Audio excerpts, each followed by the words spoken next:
Here are the most common mistakes that beginner real estate investors make.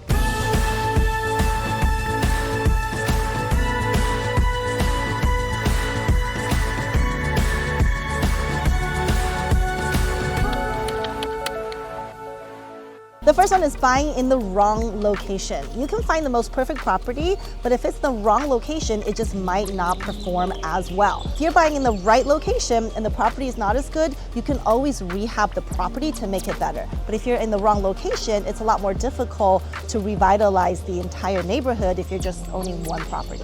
For example, if you're going for higher end properties, don't buy in a neighborhood where there's a lot of high crimes and poor school district, because you're not going to get the kind of tenants that you want. Instead, look for a place with strong demand and growth potential. You want your property to be cash flowing and appreciating in value as well.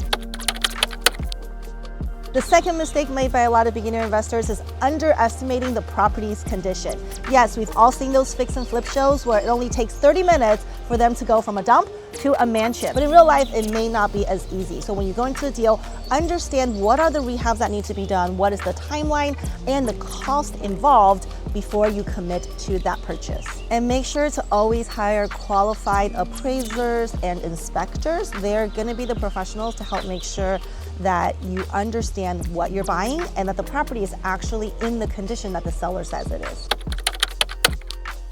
The third mistake made by a lot of beginner real estate investors is being too desperate on who your tenant is going to be. A lot of people come out and will accept the first person who applies for the property, thinking that they might not get additional applicants, but having a tenant sometimes is almost like a brief marriage. So you want to make sure you do thorough background check and due diligence so that you can get the ideal tenant in there. A bad tenant could result in a lot of headache over the next 12-month lease term. So don't just settle for the first applicant. Make sure you get someone in there who is the right fit for this property. The fourth mistake made by beginner investors, actually in my arena, is missing out on tax benefits.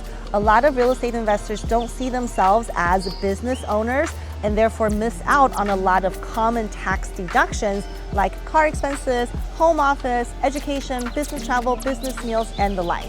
If you're a real estate investor, understand that you are able to take advantage of most of the tax write-offs and savings that are available to business owners. Don't lose half of your hard-earned rental income to taxes.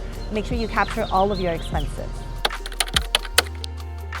The fifth mistake made by a lot of beginner real estate investors is not utilizing the right loan type.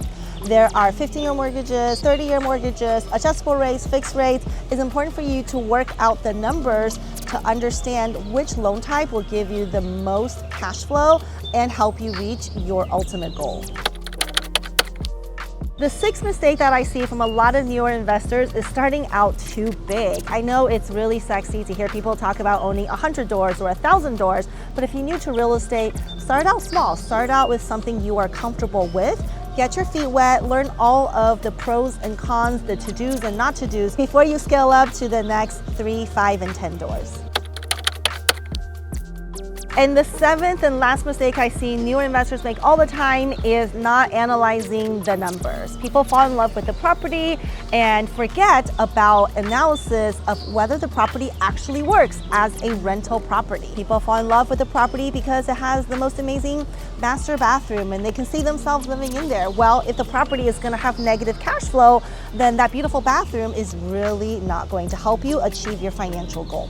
So don't fall in love with the property, make sure you run the numbers, and if the numbers make sense, then that might be a better investment deal for you.